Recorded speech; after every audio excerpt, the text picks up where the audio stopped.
My name's Tim Martin. I run Farm Wilder, a social enterprise that supports and incentivises wildlife-friendly, sustainable farming. We mostly work on Dartmoor, but we have a couple of farms in North Devon as well.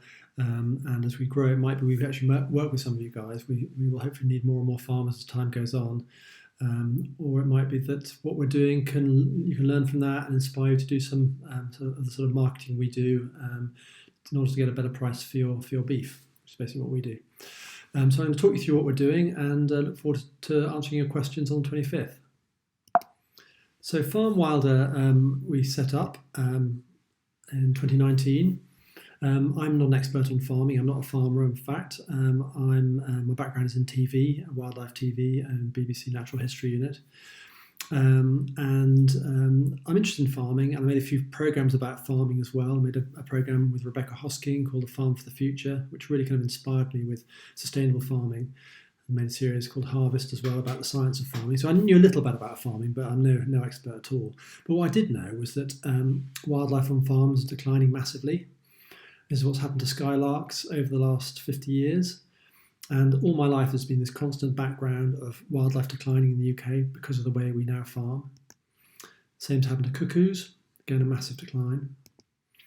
And the result is that Britain, which considers ourselves a nation of nature lovers and animal lovers, we have David Attenborough, but we also have some of the least biodiverse countryside in the world, which is a real shame, and it's something that I wanted to try and do something about, and that's why I set up Farm Wilder. I was very lucky at an early stage to get together with this guy, Luke Dale Harris, who was a former environmental journalist who was just retraining as a farm advisor for FWAG. And so together we founded Farm Wilder in 2019. And it's a social enterprise, so we're funded by donations and grants and a small levy we take from sales of meat. And what we both wanted to do was to try and work out a system so that we can incentivize farmers to not farm like this. This is a typical kind of ryegrass meadow where it's been sprayed quite recently. There's nothing really apart from ryegrass in there. In this particular photo, the buttercups were all dying because they've just been sprayed.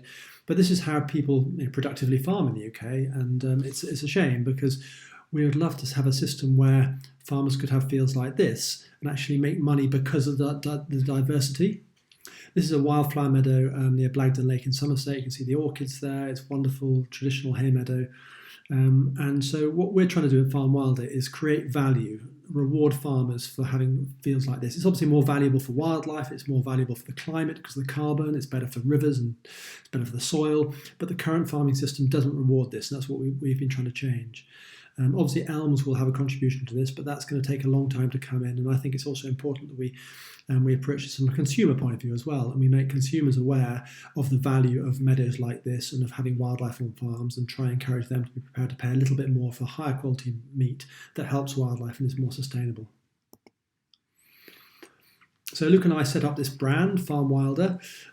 As you'll see, biodiversity is our headline. It's about wildlife-friendly, sustainable meats. But for us, the top line is very much the wildlife and animal designs. A lot of people talk about low carbon and all that, soil health, but we talk about wildlife as the headline, and things like soil health and sustainability and climate are all secondary, but still outcomes from our farms, but secondary in terms of our marketing. Wildlife is very much our headline. And you'll see there we have 2 star animals that we use to promote our meat, the Marsh artillery butterfly on the left and the cuckoo on the right. So we wanted to have animals which are really kind of iconic animals, charismatic animals, to help us sell this produce and to help sell this concept of wildlife-friendly farming. Cuckoo's a great one, fantastic call, very well-known bird. So one of our labels, Cuckoo Beef, and we also have Cuckoo Lamb, is from farms that have got cuckoos, and we celebrate the biodiversity of these farms on our labels. You can see all the other species that benefit from this habitat as well. Cuckoos are famous for parasitising other birds in the nest. In the case of Dartmoor, it's meadow pipits. You can see one here mobbing a cuckoo. So the cuckoos lay their eggs in the meadow pipit nests. So if you want to preserve cuckoos, you have to have lots of meadow pipits. So our farmers farm in a way that helps meadow pipits. They have a mosaic of habitats which meadow pipits like, with some scrub, some rough grazing, some boggy areas. This is great, of course, for cuckoos as well. And the cuckoos like having a few trees to sing from. The cuckoos also need some lots of moths as well, big moths, because big moths have big hairy caterpillars, and that's what cuckoos specialise in eating. So that's another thing that cuckoos need to do well.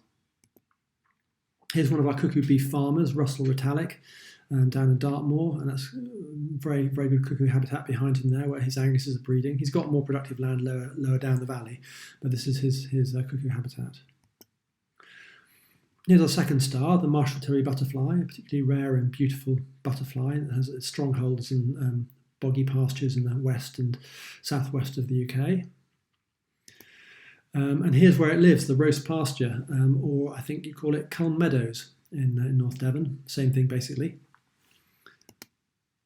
And the thing that Marshall Tilleries need is this plant, Devil's Bit scabious, that does well in these meadows, and the caterpillars feed on this. In the spring, they emerge and bask in the sun and feed on these leaves, and then they pupate, and then at the end of May, early June, the adult Marshall Tilley butterflies hatch out and mate and lay their eggs on the Devil's Bit scabious again.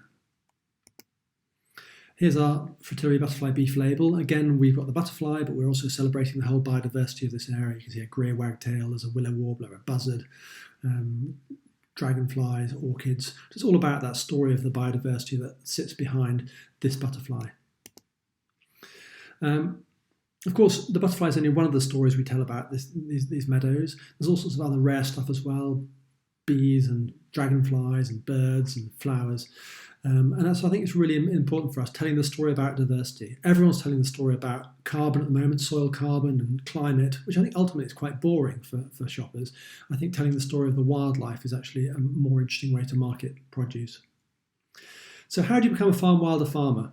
Well, you need three things. The first thing is great habitat and great wildlife. Ideally, these two species, although we have started recently to sell meat under a more generic label from farms that still have exceptional wildlife, but another label as well as the butterfly beef and the cuckoo beef. The second thing we need our farmers to have is to adopt our farm standards, which determine how they have to look after the land as measures about how they look after the priority habitat like the roast pasture or the heaths where the cuckoos nest, and about looking after hedgerows and other measures to improve biodiversity generally across the farm. And the third thing we require of our farmers is to have a certification. It can be one of these three. It can be organic, it can be pasture for life, or it can be certified regenerative by a greener world. And we have a transition as well. You don't have to already be certified, but you have to be prepared to work with support and farm visits from us to convert to being certified in one of these three ways over 3 years to stay in the scheme. So that's the farms. What about supply chain and the market? So we've created a market for this meat. We found butchers who are willing to buy it. We organised the slaughter and delivery of the carcasses ourselves in our van. It's the van here that we bought second-hand thanks to a very generous donation. So we deliver every week to different butchers. This is one of the first butchers we worked with, Buxton Butchers in Bristol. The way it works is we deliver the meat, we invoice the butchers, and then we pay the farmers. We pay farmers a premium up to 45 pence a kilo, depending on the market price, and to incentivise them to farm for wildlife in the way that we require. We also take a small levy of typically about 30p a kilo, which pays for farm wilder and our sort of operating costs. Buxton's has this shop, but actually it's much more of a catering butcher. So we started working with them. We also worked with a number of restaurants in the Bristol area, like Cloak and Dagger here on Gloucester Road. And we pitched our meat to them, and some of them started selling farm wilder beef and lamb, putting on the menu. We gave them posters and flyers to put up to help them tell the story of our meat.